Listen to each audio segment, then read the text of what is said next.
Cordial saludo, bienvenidos a Cátedra Abierta, su espacio semanal en donde tratamos desde una perspectiva académica los temas más importantes de la realidad económica, política y social. El mundo atraviesa por una situación inédita. Luego de la recuperación activa que tuvieron las economías en el año 2021, posterior al COVID-19, estamos experimentando una serie de incertidumbres desde el punto de vista de la inflación, amenaza de recesión en gran parte de las geografías a nivel mundial y una situación de incertidumbre precisamente con los fundamentales macroeconómicos para el caso colombiano. Para hablar del tema tenemos a un especial invitado. Tenemos hoy a Abraham Londoño Pineda. Él es economista, él es magíster en administración, doctor en desarrollo sostenible y es actualmente el coordinador del programa de negocios internacionales de la Universidad de Medellín. Abraham, bienvenido a Cátedra Abierta. Robert, muchas gracias por la invitación. Un gusto nuevamente estar acá. Bueno, Abraham, en la introducción del programa, del tema, decía que el mundo está atravesando por una serie de situaciones de incertidumbre. ¿Qué es lo que está pasando en el mundo en este momento con respecto a todas esas situaciones en materia de amenaza de recesión, de crisis inflacionaria? ¿Qué es lo que está pasando realmente luego de la reactivación que tuvimos en el año 2021? Pues son varias cosas. Una de ellas tiene que ver con el aumento en el nivel general de precios en todas las economías. Es un tema pues, que se está presentando a nivel mundial, en la zona euro, en Estados Unidos, en las principales economías latinoamericanas también. Y precisamente para corregir esa inflación, pues se han venido subiendo las tasas de interés, los bancos centrales, y eso también está generando efectos sobre la devaluación del tipo de cambio en muchas economías. Entonces, es un fenómeno que está asociado a la inflación, pero precisamente la corrección de esa inflación genera unas expectativas de desaceleración económica por los posibles incrementos en las tasas de interés y unos efectos también en la devaluación del tipo de cambio. ¿A qué viene asociado todo esto el tema de la inflación? Hace poco la Reserva Federal hizo un estudio para la economía norteamericana y decía que de ese crecimiento de la inflación, que la interanual a junio está por los lados del 9%, la que fue anual a finales de 2021 era ya del 7%, en ese estudio decía que más o menos 3 puntos de esa inflación estaban asociadas a las políticas de reactivación precisamente para hacer frente a la pandemia. ¿Qué políticas? Políticas de tipo fiscal, especialmente, y políticas de tipo monetario. Quiere decir que en la economía norteamericana, al igual que en muchas economías, también digamos en el caso colombiano, obviamente en diferente magnitud, pues se dieron subsidios a las familias.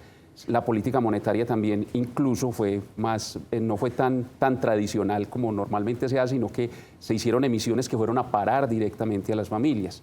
En su momento eso había que hacerlo, porque si la economía estaba cerrada, no estaba creciendo, había una recesión ya, digamos, marcada precisamente por la pandemia, pues había que buscar algunos mecanismos para salir de ellas y precisamente fueron los instrumentos de política fiscal y política monetaria, pero los efectos no son inmediatos. Por ejemplo, en materia de política monetaria se dice, estudios que han hecho sobre las políticas monetarias, dice que más o menos tardan entre 11 o 12 meses en generar los efectos, digamos, en el sector real. Entonces, para poder salir de la crisis, que había que salir precisamente con ese tipo de instrumentos, pues generó un crecimiento de la demanda y cuando empieza a crecer la demanda, pues la economía, como dicen los economistas, empieza a recalentar y se empieza a generar fenómenos de inflación, que es lo que se ha venido presentando en la mayor parte de las economías. Durante estos últimos días, con todas esas situaciones que nos acabas de explicar y que viene afrontando el mundo, se ha escuchado mucho el término recesión, ¿cierto? Estamos ante una amenaza de recesión en los Estados Unidos, estamos ante una amenaza de recesión económica en la Unión Económica Europea, pero yo quiero que usted nos ayude, Abraham, a entender qué es técnicamente una recesión y si son tan ciertas esas amenazas o posibilidades de que el mundo entre este 2022 en una recesión económica. Las expectativas de desaceleración económica y de posible recesión se dan precisamente por las medidas para corregir el problema de la inflación, que lo que hacen generalmente los bancos centrales es subir las tasas de interés. ¿Cuál es el problema específicamente con la economía norteamericana? Pues es la economía, digamos, más importante del mundo, es la que marca, digamos, las pautas para mucho de lo que ocurre en el mundo y sobre todo también para nosotros, resulta que ellos estuvieron 2 años completos sin subir sus tasas de referencia, las de la Reserva Federal. O sea, las tasas cuando hablas de tasas de referencia son las tasas de interés. Las tasas de interés que sirven, digamos, para todo el sector financiero, pero que empiezan, digámoslo así, con las variaciones que van haciendo los bancos centrales. Estuvieron 2 años completos sin ningún tipo de incremento. ¿Cuál fue el problema? Y esa es una de las críticas que se le ha hecho a la Reserva Federal, que lo hicieron pensando precisamente para poder salir de esta situación de la pandemia y de la crisis que fue generando y del bajo crecimiento económico, pero se fue generando un problema de inflación que pudieron empezar o haber empezado a corregir desde mucho antes con algunas subidas graduales, es lo que le dicen. Pero como no lo hicieron con esas subidas graduales, entonces tuvieron que empezar a hacer aumentos ya mucho más considerables. En lo que va del año ya han hecho 3 aumentos, uno lo hicieron por allá en marzo, que fue de 25 puntos básicos, otro lo hicieron en mayo, que fue de 50 puntos básicos, y otro que hicieron en junio fue de 75 puntos básicos, que es el más alto en más de 20 años.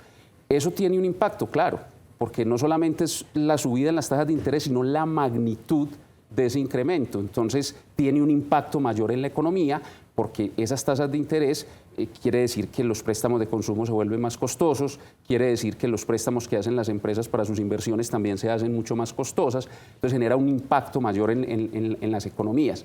Entonces, por eso es que se empieza a hablar de riesgo de desaceleración. ¿Por qué? Porque ya para el primer trimestre en la economía norteamericana ya se dio una desaceleración que para algunos está en el 1.4, para otros está en el 1.6, más o menos fluctúa en eso.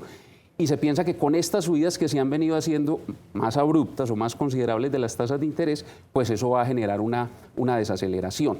Entonces, hay expectativas, lo que sí se sabe es que va a haber desaceleración y con respecto a la pregunta que decías, es una muy buena pregunta porque normalmente en economía, pues cuando te hablan de recesión, pues casi siempre, sin hablarlo de una manera muy técnica, le están diciendo que el Producto Interno Bruto o la economía no está creciendo o pasa por unos periodos en que no va creciendo o incluso se pone negativo.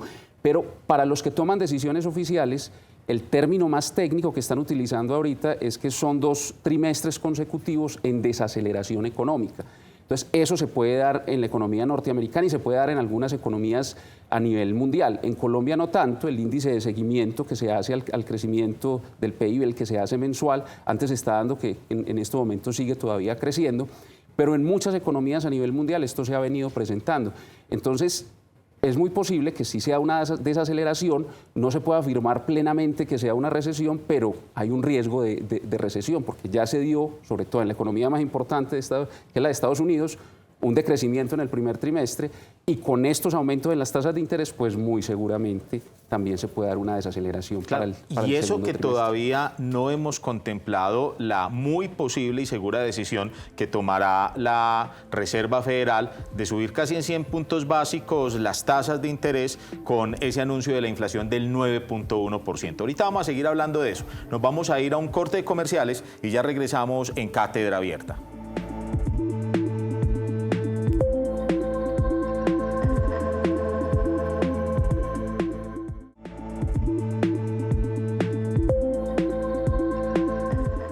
Estamos de nuevo en Cátedra Abierta, conversando con Abraham Londoño Pineda alrededor de lo que está pasando en materia económica a nivel mundial, las amenazas de la recesión y las implicaciones que podría traer para Colombia con una posible dolarización, que ya empezó la gente a hablar alrededor de eso. Ahora, antes de que entremos en materia de cómo el contexto, el entorno económico a nivel internacional está golpeando a la economía colombiana, yo sí quisiera entender un poquito, y yo sé que usted es experto en esa área, y es lo que está pasando desde el 24 de febrero con la invasión que hace Rusia a Ucrania.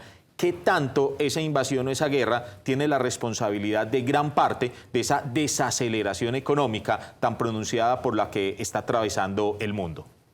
O sea, tener una magnitud exacta es difícil precisamente porque pues, es muy poco tiempo, digamos, se necesitaría muchos datos, digamos, para hacer un análisis, si se quiere, pues econométrico y demás, pero no se puede negar la incidencia que tiene, obviamente, sobre todo lo que está ocurriendo en el mundo en materia de inflación y en materia también de expectativas de recesión a mediano plazo.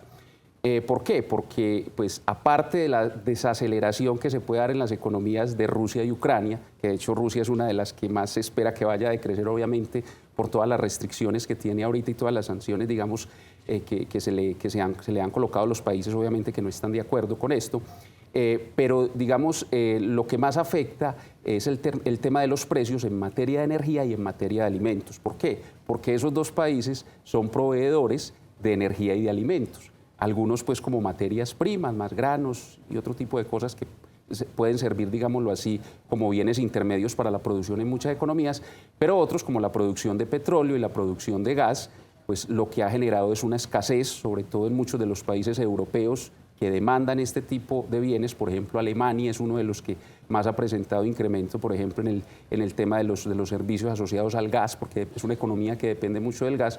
Entonces, ¿cómo se ha manifestado esto? En incrementos en el precio de la energía, principalmente en Europa y en el mundo, digamos, en general, y en el precio de muchos de los alimentos que en algunos casos también son commodities. Entonces, ¿qué ocurre? Muchos de esos países que son importadores de lo que se produce allá en Rusia y lo que se produce en Ucrania, pues también están consiguiendo tanto la energía como los alimentos mucho más costosas. Y al volverse mucho más costoso esto, pues al incrementarse los precios, lo que tienen que hacer normalmente los bancos centrales es subir sus tasas de referencia, sus tasas de interés. Y al subir esas tasas de interés, pues obviamente aumentan las expectativas de desaceleración o incluso de recesión económica, porque ese aumento en esas tasas de interés, pues como decía, tiene un impacto sobre el sector real. Claro, dos puntos en los que quiero incluso conversar o complementar la conversación, y eso usted nos hace caer en cuenta de ese aumento de los precios en la energía que viene experimentando sobre todo Europa, y me hace recordar una cifra en donde señalaban que ante la escasez que está llegando de gas y de petróleo, la energía en Europa está subiendo casi que a una tasa del 600% acumulado en términos del año. Eso quiere decir que ese 600% de una u otra forma se traslada a otros sectores de la industria. Y obviamente esa alza en la tasa de interés a todos nos preocupa, incluso acá en Colombia, porque es muy sencillo. Si ellos suben las tasas de interés, muy posiblemente muchos inversionistas no nacionales tendrán una motivación para sacar sus inversiones, sacar su capital de nuestro país y ubicarlo en una economía que es menos riesgosa, así tenga amenaza de recesión o desaceleración, como es la de los Estados Unidos, con tasas de interés que no se veían desde hace mucho tiempo. Precisamente en eso quiero entonces, Abraham, centrar la conversación, y es cómo está afectando toda esa serie de situaciones el dólar o al precio del dólar en Colombia. Porque tenemos también una realidad, y es que estamos a puertas del inicio de un nuevo gobierno. Y eso también genera incertidumbre, inestabilidad, que mezclada con todo lo que está pasando en el mundo, no genera, digamos, el mejor ambiente para los negocios y precisamente para el precio del dólar. ¿Qué es lo que está pasando ahí, Abraham? Hay muchos determinantes precisamente del precio del dólar. El principal, pues obviamente, no se puede salir de eso, es algo que está asociado a ese fenómeno de inflación, o de ese aumento en el nivel general de precios en las economías en el mundo. Esto ha hecho que muchas monedas se estén devaluando, incluso el euro, también muchas economías de la región, en Chile, en Argentina, en Perú, y lo mismo aquí en el caso de Colombia. ¿Por qué? Porque se puede expresar por una teoría que se llama la paridad de las tasas de interés. Como los aumentos, lo que decíamos ahorita, los aumentos en las tasas de interés en Estados Unidos han sido más altos o más grandes de lo esperado y de lo que había ocurrido en los últimos 20 años, eso hace que muchos inversionistas, especuladores, prefieran comprar muchos de esos bonos norteamericanos. Entonces, eso genera un ambiente de especulación. Entonces, cada que se vayan incrementando las tasas de interés en Estados Unidos y sobre todo la magnitud de ese aumento en las tasas de interés sea más alta, pues muchos capitales se van a desplazar hacia estas economías, y explica en gran parte el tema de la devaluación de muchas monedas a nivel mundial. Pero hay otros factores, no es el único. Por ejemplo, lo que tiene que ver con todo lo de la pandemia, todo el tiempo en que estuvimos, digamos así, encerrados en muchas economías a nivel mundial, y también pues, los confinamientos continuos que se han hecho en ciudades que tienen puertos importantes en China. Entonces, ¿por qué? Porque va generando un desabastecimiento, va generando incertidumbre de que la economía no crezca. Cuando no hay certidumbre con la economía, entonces en ese caso muchos inversionistas prefieren, digamos, demandar más dólares porque lo encuentran como un refugio seguro, entonces se devalúa también. También tendríamos que hablar de lo que pasa entre Rusia y Ucrania. A principio del año eso generó un incremento, generó un impacto, digámoslo así, en el tema del precio del petróleo y revaluó un poquito el tipo de cambio. Pero últimamente, ante las expectativas de desaceleración e incluso de recesión, y muchas ocasiones el precio se ha comportado por debajo de los 100 dólares el barril. Entonces lo que ocurre en ese caso es que por un enfoque de portafolios muchos inversionistas prefieren en ese caso demandar más dólares, entonces devalúa mucho más las monedas. Entonces todos estos fenómenos generan presiones a la devaluación, pero en Colombia pues hay que tener en cuenta que ante el cambio de gobierno también hay un tema asociado a la confianza o a la confianza del inversionista. Y si muchos inversionistas no sienten esa confianza, también muchos de pronto pueden empezar a sacar dinero. Bueno, precisamente de eso nos vamos a enfocar ahorita en el último segmento del programa. Nos vamos a un pequeño corte de comerciales y ya regresamos en Cátedra Abierta.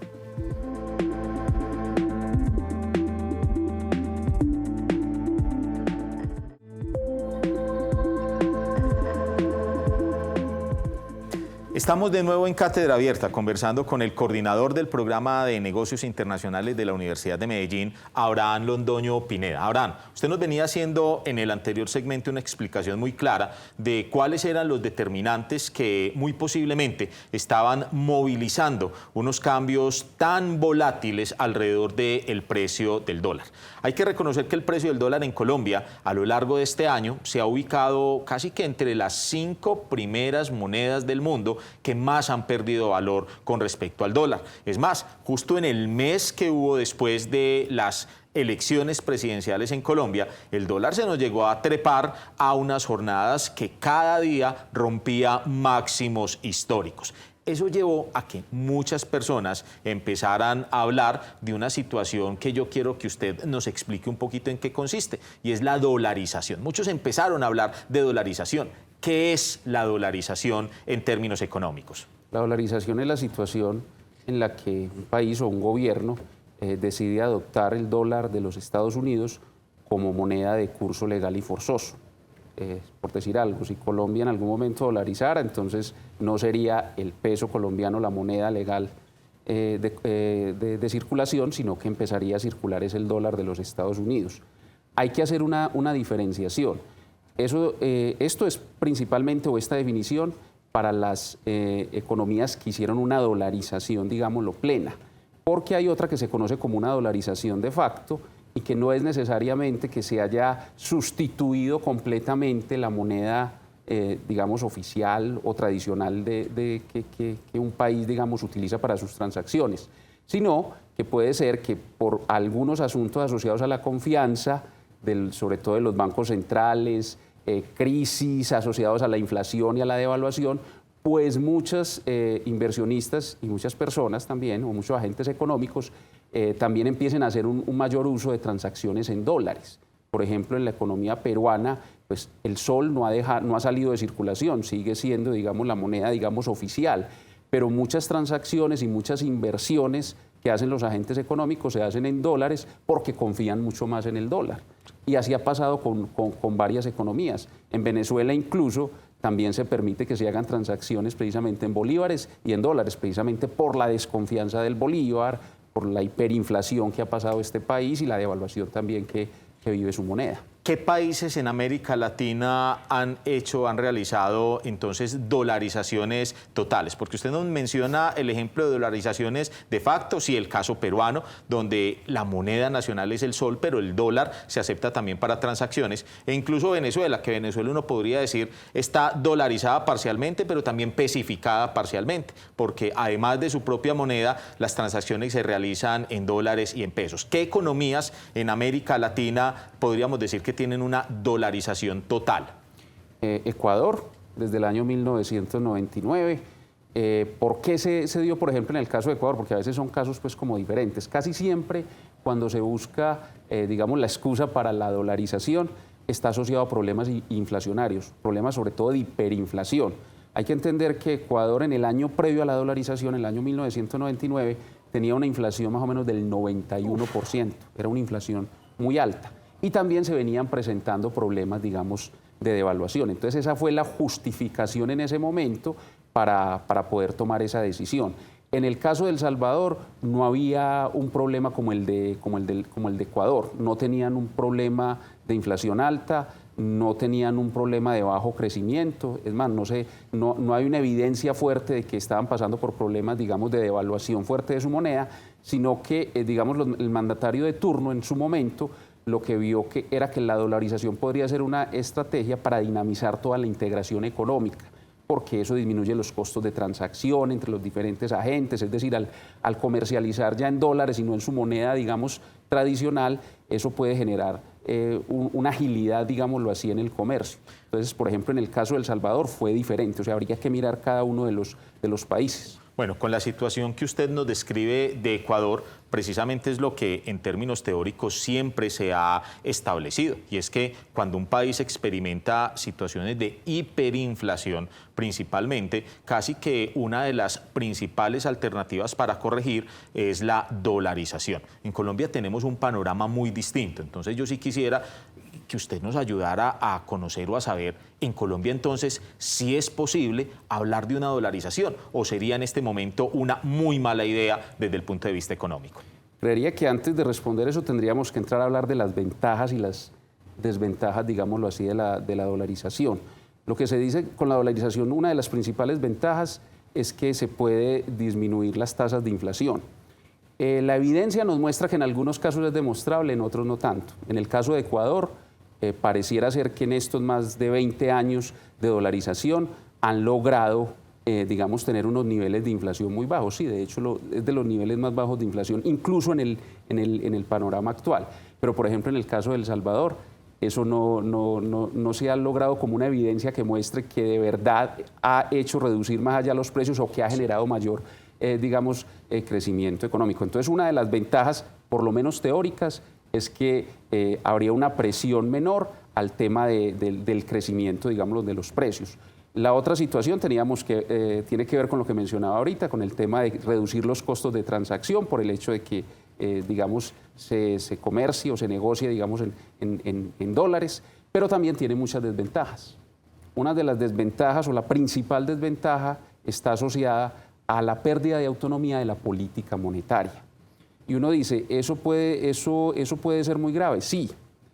¿Por qué? Porque quiere decir que dependeríamos mucho, o casi en su totalidad, si se hace una dolarización total, de lo que vaya ocurriendo en la economía norteamericana.